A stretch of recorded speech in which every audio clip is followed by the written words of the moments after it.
Pecat ya kayaknya tuh ya. Bukan aku yang ngomong.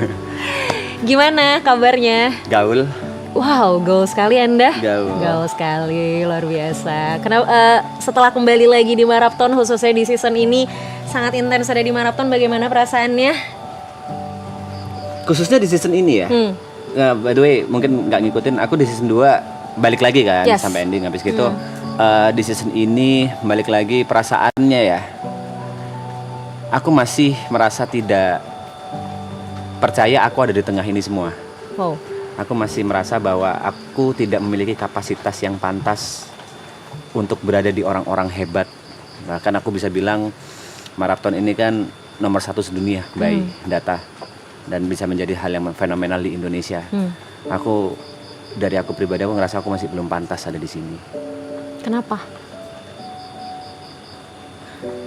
Kak Indah tahu sendiri mereka siapa gitu. Iya. Dari berdelapan selain aku, semuanya memiliki kelebihan yang jauh di atasku. Semua memiliki hal-hal yang tidak pernah bisa aku kejar dengan cara apapun aku belajar.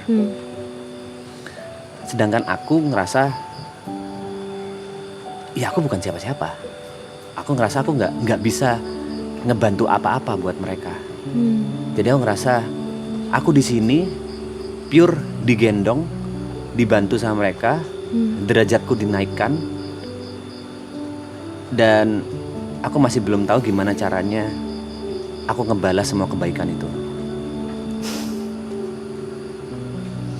Aku kemarin sempat lihat Mas Tepe dibeliin mobil sama anak-anak. Ya kan? Ya. Gimana Mas perasaannya? Gimana perasaannya? Sebenarnya, Kak Indah ngeliat full atau enggak?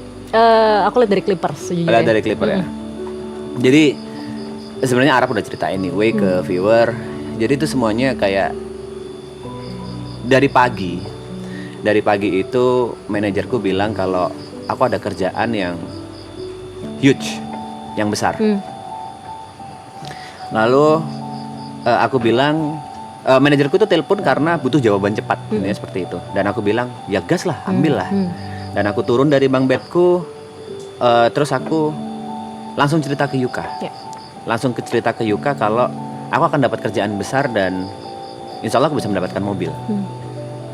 Tapi di situ aku langsung merasa bersalah. Kenapa aku cerita ke Yuka ya? Kan Yuka juga belum punya mobil. Oke. Aku pada titik itu aku rasa bodoh banget aku ceritanya ke Yuka. Tapi karena aku terlalu excited dan aku masih ingat kata-kata Yuk. Aku nggak tahu aku harus cerita happy ini ke siapa lagi. Mau dengerin nggak? Boleh. Dan memang kamera sedang tidak mengarah ke kita. Kamera sedang mengarah ke dapur, audio juga di dapur. Aku menceritakan hal itu dan setelah aku cerita itu aku merasa bersalah. Singkat cerita sampai malam itu ada games yang sebenarnya udah di spoiler sama Jod, yang waktu itu kupikir bercandaan bahwa kita akan ada di perlombaan yang akan mendapatkan mobil, sampai di titik itu ternyata beneran lombanya ada. Yang aku tahu mobilnya cuma 1. Sampai aku bertarung sama Yuka. Game pertama dimenangkan oleh Yuka, game kedua dimenangkan oleh aku, dan game ketiga split or steal. Dimana dengan peraturan kalau dua-duanya memperlihatkan kartu split, maka hadiahnya dibagi. Kalau dua-duanya memperlihatkan kartu steal, maka hadiahnya hangus. Tapi kalau salah satu split dan salah satu steal, berarti yang membuka steal dia yang mendapatkan mobilnya. Di situ aku bilang ke Yuka, sebelum kita menunjukkan kartu masing-masing, aku bilang ke Yuka, yuk semesta udah ngatur. Ada alasannya kenapa tadi pagi aku ditelepon sama manajerku, ada alasannya kenapa aku ceritanya ke kamu. Ya udah, ini mobil buat kamu aja.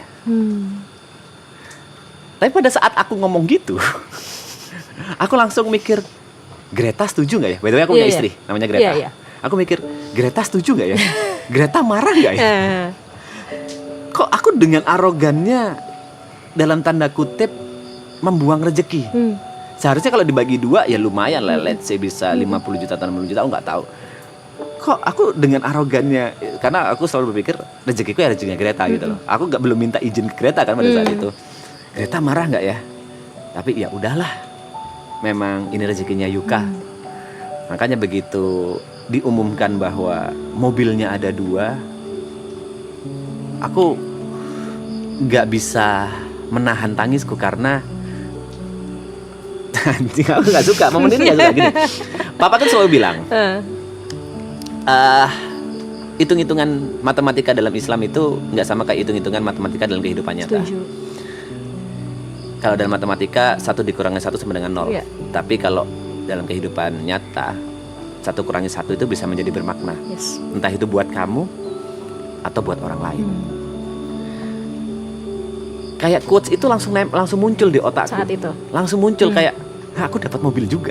Itu aneh, dan apalagi dengan seluruh kasih sayang atau perjuangan dari teman-temanku yang udah gendong aku secara karir, udah naikin aku, udah bantu aku sampai di titik ini. Yang kalian kasih kebanyakan loh. Yang kalian kasih kok aku ngerasa nggak pantas untuk mendapatkan itu semua. Jadi ya itu rasanya aku bisa mendapatkan mobil. Oke. Kenapa kamu ngerasa nggak pantas, Mas? Iya itu tadi, karena aku ngerasa ini dari sisi apapun, pada saat kita ngomong ada di depan kamera, yang penonton inginkan mostly adalah canda tawa. Aku bukan tipe orang yang bisa melawak. Yeah. Let's say aku orang yang paling bodoh lah di sini. Secara IQ mungkin aku yang paling rendah. Semuanya, Aloy, Jod, Yuka, Gary, Nico, Arab, semuanya begitu ada Ibot, begitu ada bercandaan, mereka bisa langsung bermain. Oke. Aku kayak bingung, aku harus ngapain? Ada satu kesempatan, aku diberi kesempatan. Aku ngefans banget sama Vindes. Waktu itu kita collab sama Vindes. Terus aku diberikan sebuah panggung. Aku bingung mau ngapain. Aku bilang, aku gak bisa. Aku bukan pelawak. Aku bilang kayak gitu. Aku ngerasa aku gak pantas. Aku gak sepintar mereka. Aku gak selucu mereka. Aku gak sehebat mereka. Ya kayaknya ini bukan tempatku deh. Maksudnya bukan tempatku dalam artian aku amat sangat beruntung ada di sini, digendong sama mereka. Dan aku yang paling rendah aja gitu. Dan itu terbukti juga by numbers, by the way. Okay. Selepas season 2, angkaku yang paling kecil di antara semua by follower, by apapun. Tapi ya aku memahami hal itu karena memang sebagai seorang entertainer, mungkin aku yang harus banyak belajar. Mereka sudah makan asam garamnya. Aku dari Jember yang mungkin aku hidup dalam lingkunganku atau dunia kecilku sendiri, lalu bersosialisasi dengan banyak orang. Ternyata dunia industri atau dunia hiburan nasional seperti ini, aku masih belum nyampe aja menurutku. Tapi menurutku maraton gak akan jadi maraton kalau gak ada kamu. Even Triple A Clan juga mungkin gak akan jadi Triple A Clan kalau gak ada Mas Tepe sih. Mbak Indah, itu argumen yang bisa kupatahkan dengan mudah. Oke, silakan. Pada saat aku ke Jember, itu ada hampir sebulan tanpa aku. Ya normal aja. Ya. Tapi bukan berarti ketika kamu ada dan semua juga sama aja kan sebenarnya. I mean, mungkin Mas Tepe bukan orang, ini pendapatku ya. Mas Tepe mungkin bukan orang yang bisa ngelawak kayak member-member yang lain. Bukan orang yang mungkin kemampuan entertainnya udah seluas member-member yang lain gitu. Tapi justru yang bikin kamu unik adalah ya kamu yang ini gitu loh. Aku inget banget nih Mas Tepe, waktu tahun lalu aku kesini, kita gak ketemu kan gitu. By the way bukan di sini, di BSD, nah, iya. ini Sentul. Maksudku maraton. Okay. Waktu ke maraton. Waktu aku tahun lalu ke maraton. Beres aku dari maraton, aku pulang. Jujur aku nggak tahu kalau ternyata impact ke aku juga sebesar itu. Dari maraton waktu itu. Jadi aku balik dari BSD jam 1 malam. Dari BSD aku balik jam 1 malam. Jadi besoknya tuh aku bener-bener bangun siang gitu posisinya. Dan aku kaget ketika aku buka sosmed aku udah rame banget yang mention aku, Clippers udah banyak banget. Dan tiba-tiba udah banyak banget yang bilang, Kak kamu harusnya ketemu sama Mas Tepe. Posisinya saat itu aku kan nggak tahu kamu dan nggak kenal kamu ya, gitu loh. Kak kamu harusnya ketemu sama Mas Tepe, pasti debatnya seru banget, pasti argumennya bakal asik banget. Artinya di situ aku menilai bahwa even though saat itu kamu nggak ada, kamu masih memorize loh di orang-orang. Salah, yang mereka inginkan itu perpecahan, yang mereka inginkan itu perdebatan, bukan obrolan yang seru seperti yang mungkin didapatkan. Kan aku juga nonton klip-klipnya kan, kayak semuanya bisa cerita. Sama aku kan nggak mungkin kan terjadi seperti itu, kan lagi perdebatan. Who knows? Ya, yang viewer inginkan ya perdebatan, mereka suka perpecahan. Ya karena mungkin itu yang menarik dari dirimu. Dan gak apa-apa kan, aku inget tahun lalu aku pernah bilang ini sama Niko. Kalaupun orang lain lebih baik dari kita, kalaupun kita menilai orang lain lebih baik dari kita, belum tentu kita buruk. Setuju. Jadi kalau tadi Mas Tepe bilang ya mereka semua ini orang-orang hebat, mereka semua jauh di atas Mas Tepe. Tapi sebenarnya Mas Tepe juga orang yang punya kemampuannya sendiri. Tidak buruk kan? Tidak buruk. Tapi tidak menghapus fakta bahwa aku nomor 9 dari per 9 dari antara mereka semua. Aku adalah orang yang sebenarnya mendapatkan sesuatu hal yang tidak pantas aku dapatkan dari seluruh apa yang aku lakukan gitu. Seharusnya kreditnya tanpa aku pun mereka udah gede. Aku harus bilang aku kayak benalu aja. Wow. Aku harus bilang kalau tanpa aku mereka mungkin bisa lebih gede. Karena mostly kebanyakan juga yang paling aku takutkan di season 2 aku paling banyak haters. Yang aku takutkan itu berpengaruh ke mereka. Yang aku takutkan itu berpengaruh ke maratonnya. Aku nggak masalah aku di hate dengan perbuatanku, dengan omonganku, dengan tingkah laku aku nggak masalah. Tapi kalau itu dampak ke kapalku, aku akan sangat merasa hina gitu. Yang ada di pikiranku, yang selalu menghantui pikiranku adalah andai maraton tanpa TP harusnya bisa lebih gede. Layaknya benalu. Oke, apakah ada jaminan untuk itu? Nggak ada. Kita kalau ngomong what if nggak akan pernah kelar. Yes. Nggak ada jaminan. That's why. Artinya kan ada kemungkinan juga maraton tanpa TP juga bisa jadi maraton yang berbeda gitu. Maksudnya belum tentu jadi maraton yang seperti sekarang kan. Ya. Itu ada di otakku aja memang. Yeah, it's okay, it's fine. Tapi dari tadi Mas Tepe selalu bilang Mas Tepe digendong sama mereka. Yes. Sebesar apa perubahan yang terjadi di hidup Mas Tepe after maraton? Dunia udah kebolak-balik.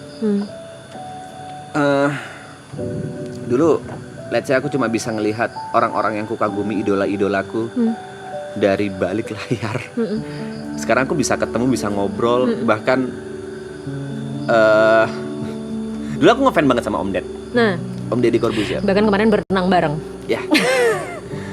Aku ngefans bener-bener dari kecil. Aku beli semua apa yang Om Ded jual. Even itu buku OCD. Aku kurus tapi aku beli buku itu. Oke. Karena aku ngefans itu sama Om Ded. Dan ada titik di mana kemarin, aku nggak tahu itu ketangkap kamera atau enggak, pada saat aku makan di Gadang Barubah, Om Ded nepuk kakiku bilang, "Pe, gua bangga sama lu bisa ada di titik ini sekarang." Itu nusuk buat aku, itu nusuk. Itu kayak wow, Om Ded ngomong kayak gitu ke aku. Wow, itu buat aku means a lot. Dan aku yakin tanpa maraton gak akan ada hal kata-kata seperti itu dari orang yang idola, kagumi itu gak akan ada. Ada band yang datang kota, datang ke sini buat aku. Mereka datang cuma buat ngasih surprise ke aku, itu nggak mungkin terjadi sebelumnya kalau misalnya nggak ada maraton. Jadi dunia udah benar-benar kebolak-balik. Lalu secara finansial juga, dulu aku sebelum datang ke maraton itu titik dimana aku benar-benar menyerah. Aku masih ingat tanggal 27 Januari itu ulang tahunku. Aku adalah seorang streamer, dan tanggal 27 Januari aku memutuskan untuk berhenti menjadi streamer. Berhenti streaming. Aku udah pack-packin semua PC-ku. Dan di situ aku rencananya mau live streaming untuk terakhir kalinya. Tanpa pamitan. Oke. Aku mau live streaming 24 jam untuk menghibur viewerku dengan sepenuh hati. Aku membuka live streaming itu dengan menggunakan jas. Dengan menggunakan kacamata hitam. Dan aku tunjukkan semua prosesnya pada saat aku masih bikin thumbnail, yang itu ku live-in juga. Jod, Yuka, Gary sama Arab nonton. Ngedonate aku 5 juta, habis gitu Arab ngedonate lagi 10 juta, terus Arab nelpon ngajak aku ke maraton. Di saat titik aku menyerah, di situ datang pertolongan dari mereka. Di saat itu aku bingung mau hidup dengan apa. Aku udah rencana mau jual pisang goreng aja udah. Mau bikin gerobak dari hasil visiku, aku mau buka kaki 5 jual pisang goreng. Tapi sekarang udah jauh dari itu semua. Aku bahkan bisa membuka usaha F&B ku sendiri, restoran dine in. Keren. Udah jauh. Jadi sebenarnya kalau ditanya apa yang berubah, semua berubah. Semua ya. Semua berubah. Dunia kayak kebalik. Artinya kalau tadi menurut Mas Tepe maraton bisa lebih besar tanpa Mas Tepe, teori Mas Tepe gitu kan, harusnya maraton bisa lebih baik tanpa Mas Tepe. Mungkin akhirnya aku ngeliat sisi lainnya adalah berarti dari satu sisi maraton yang hadir untuk Mas Tepe sebagai blessings. Apapun itu. Ya kan? Maksudnya terlepas dari apakah betul maraton akan lebih besar tanpa Mas Tepe ataupun tidak, apakah maraton akan lebih baik tanpa Mas Tepe ataupun tidak, biarkan itu menjadi tanda tanya. Tapi satu hal yang mungkin menjadi fakta bahwa ya mungkin Tuhan membawa maraton sebagai blessing untuk Mas Tepe gitu loh. That's right. Kenapa aku sejak awal bilang ya mereka yang gendong aku. Kan masalahnya bukan di situ. Masalahnya adalah apa kontribusiku untuk mereka? Apa gunaku untuk mereka? Mereka datang ke aku sebagai blessing. Tapi aku di mereka sebagai curse. Wow. Masalahnya ada di situ. Oke. Aku setuju mereka datang sebagai blessing. Aku amat sangat setuju. Ya, ini kan semuanya berawal dari aku ngerasa tidak pantas aja sih. Aku ngerasa tidak pantas dengan semua yang aku terima sekarang. Jadi muncul ketakutan. Pada saat orang bertanya, after marathon mau ngapain? Aku nggak tahu. Tanpa mereka aku apa? Benar-benar no clue. Tapi ingat yang tadi Mas Tepe bilang, matematikanya Tuhan kan. Ya, kita nggak bisa tahu. Tetap percaya itu Mas. Ya. Honestly, ada last words yang aku mau bilang sama Mas Tepe. Aku nggak ngikutin dunia streaming, sejujurnya. Sebelum marathon aku cuman kenal sama Nico dan cuman tahu Arab karena Nico aku pernah satu event bareng dia. Jadi aku nggak tahu Mas Tepe, aku nggak tahu Jot, aku nggak tahu Yuka. Tapi suamiku gamers. Jadi aku kemarin bilang sama dia, aku belum pernah ketemu Mas Tepe nih, aku bilang gitu. Besok aku ketemu Mas Tepe. Terus dia ngomong gini, dan ini nggak cuman sekali dia omongin, sejujurnya. Ini mungkin sekalian salam dari suamiku juga. Wah, TP46 tuh terkenal banget yang dari dulu. Dia editor, karena suamiku juga editor.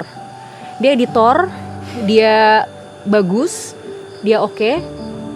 Artinya Mas Tepe, jangan pernah ngerasa kecil.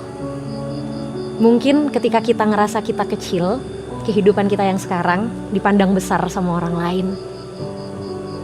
Dan itu pelan-pelan Mas. Kalaupun sekarang Mas Tepe nomor 9 dari semuanya, gak apa-apa, it's just a number. 9 ini tetap sesuatu pencapaian yang udah Mas Tepe raih. Kalau Mas Tepe bilang Mas Tepe adalah curse buat mereka, aku yakin bagi mereka Mas Tepe sama sekali bukan curse.